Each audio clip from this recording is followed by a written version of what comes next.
திருச்சி அரசு மருத்துவமனையில் உள்ள குழந்தைகள் சிகிச்சை பிரிவில் திடீரென்று ஏற்பட்ட பயங்கர சப்தம் காரணமாக நோயாளிகள் அலறி அடித்துக் கொண்டு ஓடியதால் பரபரப்பு ஏற்பட்டது.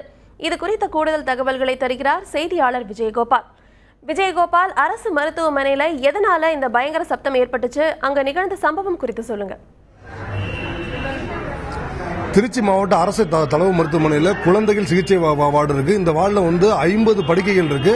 இங்கு 100 குழந்தைகளுக்கும் மேற்பட்ட குழந்தைகள் சிகிச்சை பெறாங்க. அது இல்லாமல் அவரோட பெற்றோரும் இங்கே தங்கியிருக்காங்க. இன்று காலை 11:30 மணி அளவில் இங்கு சிலிண்டர் மாற்ற பணியில் அந்த மருத்துவமனை பணியாளர்கள் ஈடுபட்டனர்.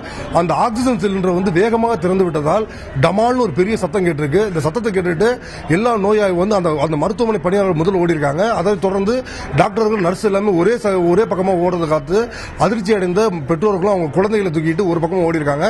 உடனே அந்த கடை இறுதியாக இருக்க இந்த முன்பக்கம் உள்ள 2 கதவுகளும் பூட்டப்பட்டிருக்கு. அதனால் பின்புறம் உள்ள அந்த கதவு கண்ணாடி உடைத்து வெளியுறவுக்காக முயற்சி பண்ணும்போது அந்த கண்ணாடியை உடைத்ததன் காரணமாக சத்திரப்பட்டியை சேர்ந்த செல்வி என்கிற 25 வயது மதிக்கத்தக்க ஒரு பெண்மணி காயமடைந்திருக்காங்க. அவங்க கண்ணம் எல்லா இடங்களும் காயம் ஏற்பட்டிருக்கு. இந்த விபத்துக்கு காரணம் இந்த மருத்துவமனை பணியாளர்கள் ஒரு அசட்டையாக செயல்பட்டதும் இதனால் ஏற்பட்டதுனால தான் இந்த விபத்துன்னு சொல்றாங்க. இதன் பிறகு இந்த சத்தத்தை கேட்டு எல்லாம் அலறி எடுத்து ஒரு சைடு ஓடி வந்ததுனால மிகப்பெரிய பதட்டமான சூழ்நிலை காணப்பட்டது. சிறிது நேரம் மட்டுமே இந்த நீடித்த பதட்டம் உடனடியாக தணிக்கப்பட்டது.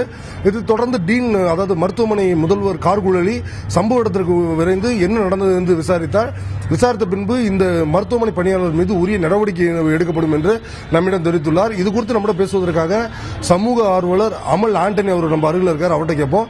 சார் வணக்கம். இந்த அரசு மருத்துவமனையில் ஏற்பட்டிருக்க அந்த விபத்தை பற்றியும் இனிமேல் இங்க நடக்காம இருக்கிறதுக்கு என்ன நடவடிக்கை எடுக்கணும் அப்படின்னு சொல்லுங்க.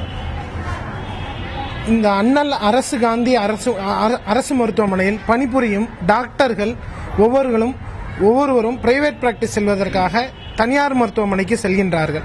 அத்தனியார் மருத்துவமனையில் இம்மாதிரியான விபத்துகள் இன்று வரை ஏற்படவில்லை.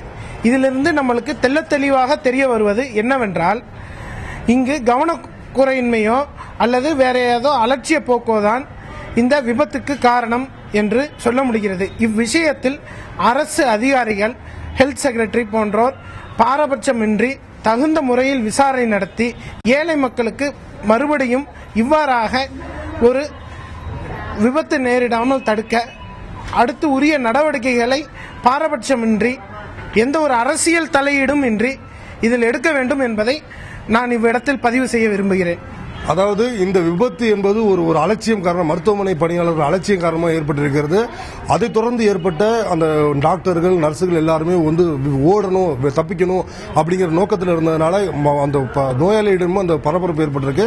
எனவே இந்த விபத்து என்பது விபத்து நடைபெறாத நிலையில் தொடர்பில்லாத ஒரு பதட்டம் ஏற்பட்டிருக்கிறது. எனவே இது போன்ற பதட்டங்கள் இனிவரும் காலங்களில் நடைபெறக்கூடாது என்பதே சமூக ஆர்வலர்கள் மற்றும் பொதுமக்களின் கருத்தாக உள்ளது.